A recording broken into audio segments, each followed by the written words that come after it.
We're getting demonetized for that title. But I refuse to title this video anything else, and you'll see why in a wee bit. But first, good afternoon, you wee bastards, and welcome back to World of Warships with Koala. And can you hear that? I got my new microphone, finally. So audio quality should be buttery smooth in this video. I don't have a pop filter just yet, or a boom arm for the microphone unfortunately. They are both on the way, but right now I'm just holding my mic and trying to angle it so that I don't get those pops and such. We'll finalise everything in coming videos, so leave some feedback on how it sounds down below. Which is why this video is going to be a wee bit shorter than usual, but when I saw this match sent in by Indrahim in the Tier 9 US Navy battleship, the beautiful USS Iowa, I knew I had to feature it. And yes, I may have a wee bit of a hard-on for American battleships. Now, my last World of Warships video on the Swedish destroyer Östergötland was honestly one of the most amazing matches I've ever had the pleasure of watching. I highly recommend checking it out if you haven't seen it. So how on earth was I going to follow that with this week's video? Well, let's find out. So Indrahim started this battle right over to the side, where I believe there's that no battleship sign posted on one of the islands, unless that's a different map. I think it's this one. Basically, the sign is there to say, hey, really not worth taking a BB down here, don't do it, you're just wasting those big old guns and throwing away a player from your team. And it may look as though Indrahim is going to be sailing his Iowa right over there in spite of that, but you see those two enemy battleships over towards the other side of the map? Indrahim's going to send them a wee present. He's launched his first salvo at the Alsace. And yes, there's that sign over there. BBs, be gone. And that sign is mirrored on the other side of the map, so you have to wonder how much more obvious Wargaming has to make it that the Alsace, as well as the Tirpitz, who's also heading right down there, are making a mistake. But they just keep trying it. And if you look on Indrahim's team, there is absolutely nobody for them to be shooting at, so they'll be near useless to their team for the next couple of minutes. But Koala, how could they have known that? Well, that's exactly why you don't bother sailing over there in the battleship, isn't it? Least of all a top tier one. Isn't that a Z52 I see? This is a tier 10 match, the Alsace isn't a top tier. Well, no, but the only tier 10s in this match are two of the destroyers. We have the Z52 of course, and the enemy have a Shimakaze, so effectively that Alsace is top tier as far as cruisers and battleships are concerned. Indrahim as of yet unspotted, he managed to take that first salvo at the Alsace, which chunked him for almost 10,000 health without being detected, thanks Z52 smokescreen. But he also doesn't really have anybody else to be shooting at right now. The majority of both teams' players are more focused on Alpha and Bravo. Now that might be a good thing though, because I can bet you if there were more players over on this side, somebody would have seen the Alsace and the Tirpitz heading over to the east and thought, oh, dinner!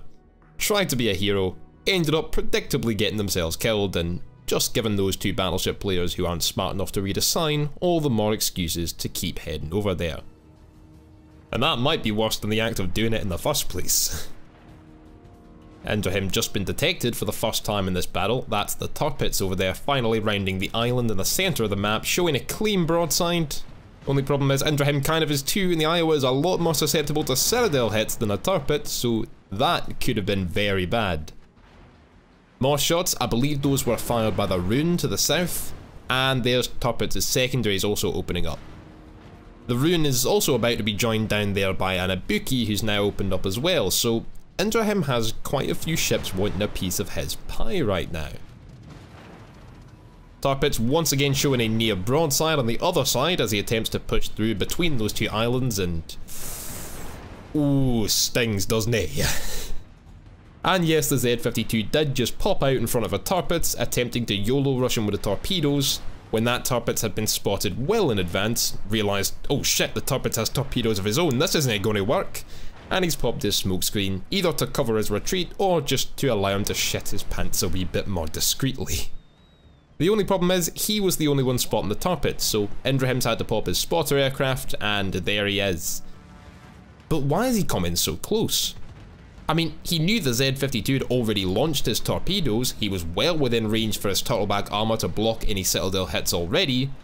You think he'd want it, oh right, it's a Tirpitz, which has torpedoes. Just a shame you have to turn broadside to launch them, isn't it, laddie? There's a rule you've got to learn in World of Warships, and you learn it very quickly. All Omaha captains think they're sailing out in the turrets, given broadside, pretending they have a citadel protected by turtleback armour, instead of about the most easily smackable citadel in the game. And all turrets players think they're in oversized destroyers. Ooh, Ruin presenting a pretty juicy looking broadside, and wait a second, those are secondaries coming in. That must be our old friend in the Alsace, who Indrahim gave a light spanking to earlier.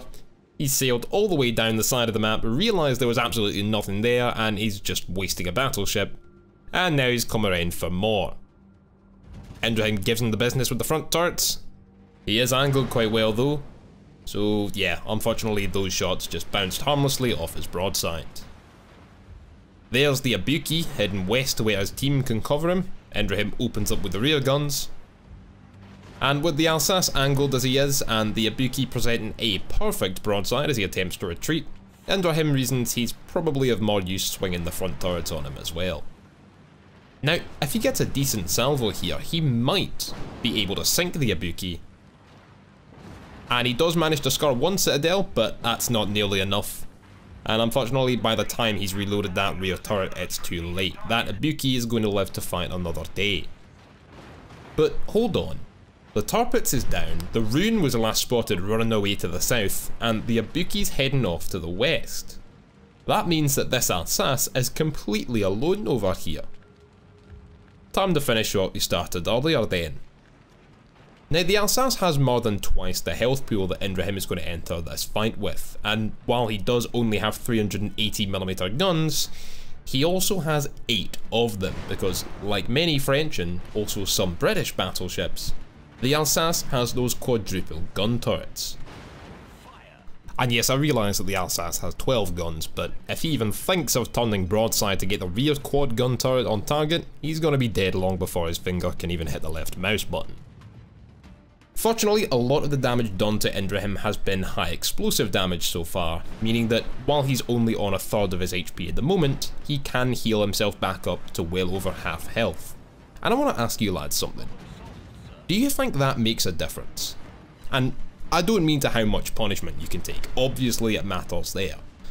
But I've always found that if I'm on relatively low health charging an enemy battleship, they tend to react very differently to if my battleship has most of its HP left. There's the Rune over there, he is in a position to join in and help his teammate, which might be an issue because if Indrahim wants to remain angled against the Alsace, which he clearly does, that Rune is going to have a perfect broadside target to shoot at, and while it's unlikely he'll be able to citadel Indrahim's Iowa, he can give him a right spanking all the same. And that's to say nothing of the Alsace's secondaries, which are no joke. In fact, they're better than the ones on Iowa, I believe. So if we want to come out of this one on top, it's going to require some creative thinking. Fortunately, Indrahim also has the Z52 over here, at least for now, and as the Alsace straightens out to avoid the Z52 torpedoes, most of them at least, he's also given Indrahim a much better angle to shoot at. Until he turns and blaps the Z52 out of existence, and without him, the Alsace and the Rune can give Indrahim their undivided attention, so that HP bar is all of a sudden looking a wee bit less comfortable than it was a minute ago. Remember that creative thinking I was talking about?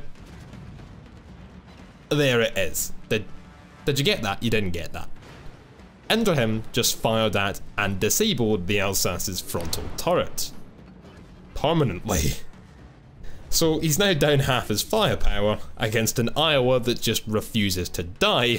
There's those mucked up guns. And Indrahim's only gone and done it again, hasn't he?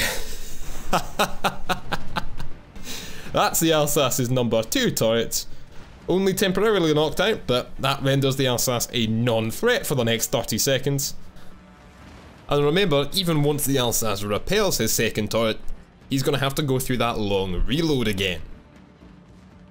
A hush falls over the stadium as crowd favourite Indrahim lines up the shot. His form looks good. Oh, and with a perfect follow through, ladies and gentlemen, it is good night for the Frenchman.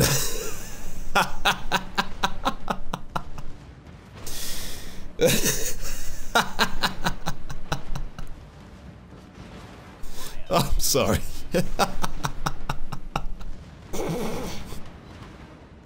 And now with all 8 of his frontal guns permanently knocked out and absolutely no chance of getting that rear turret on target, plus Naroon, who saw the absolute ass whooping into him was given the Alsace and decided that he didn't like those odds one bit, this French battleship just became the dictionary definition of the term sitting duck.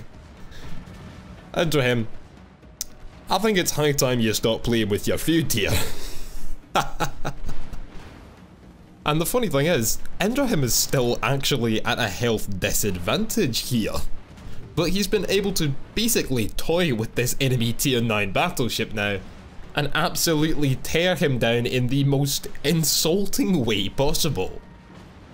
If I were this Alsace here, I'd be wanting my money back. But now, however, I think that's enough foreplay. Do the honours for us, would you, Indrahim?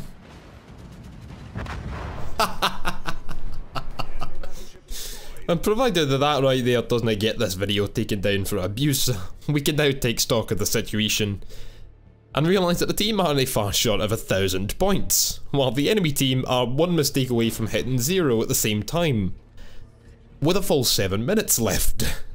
Now that's just embarrassing. Would you call Indrahim's move there unsportsmanlike? Or just lucky? Or just a particularly brash display of a skilled player beating a dead French horse? That's not what that analogy means anyway, is it? But either way, I found it thoroughly enjoyable. Indrahim, thank you for sending that one in, and thank you to the rest of you for watching. I hope you enjoyed it as much as I did. And with Indrahim about to achieve the high caliber award with the final salvo of the match, that's going to be the end of this video. So please remember to leave a like, subscribe and hit that bell icon, join the 360 squad. And let me know what you think of the new microphone. I will be getting some acoustic panels to kind of help with the reverb in this room, but we'll talk about all that sort of thing in the next podcast. Video schedule has been a wee bit crazy lately, I know, but now that I've got the new microphone, we should be returning to, well, what counts as normal on this channel. Remember to come follow me on Twitter and Twitch. We'll be returning to regular live streams very soon. Join the Discord and check out Patreon or hit the join button here on YouTube if you wish to support the channel further. Thank you very much for watching, lads. Have a lovely good day, and always remember to keep a whiskey to hand, keep your kilt on, and I'll catch you next time. I say a wee thank you to these lads for supporting the channel on Patreon. Honoree Gusan, Ian Anderson, Bluefeet, Mo, Roskill, Bias or Mover, Metallic Rain, Charts 152, Present, Captain Fubar, Brett Lander, Seagull Nuts, DA261, Latvian Wolf, Gisli Gadarson, and Dark Recon. You lads are brawl. If you want to join them, then check out Patreon at the link in the description below.